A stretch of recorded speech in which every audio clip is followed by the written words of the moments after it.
আজি শুভদিনখনত পোনপ্ৰথমে আন্তৰিকতাৰ আজি মই অসমবাসী তথা কাৰ্বি আংলং বাসিন্দা ৰঙালী বিহু শুভেচ্ছা জনাইছোঁ। আহিবলগীয়া দিনত সকলো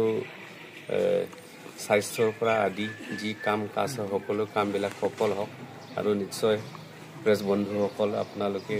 সদায় কষ্ট কৰি আছে আৰু আপোনালোকৰ ওচৰত মই ঈশ্বৰৰ ওচৰত প্ৰাৰ্থনা কৰোঁ যে আপোনালোকৰ যেনেকৈ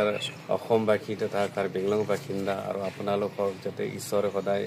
মংগল কৰক, আশীৰ্বাদ কৰক আৰু আহিবলগীয়া দিন নিশ্চয় ভাল হ'ব বুলি ভাবোঁ আৰু ভগৱানৰ ওপৰত বিশ্বাস আছে, ৰাইজৰ ওপৰত বিশ্বাস আছে আৰু ঠিক হ'ব বুলি মই ভাবোঁ।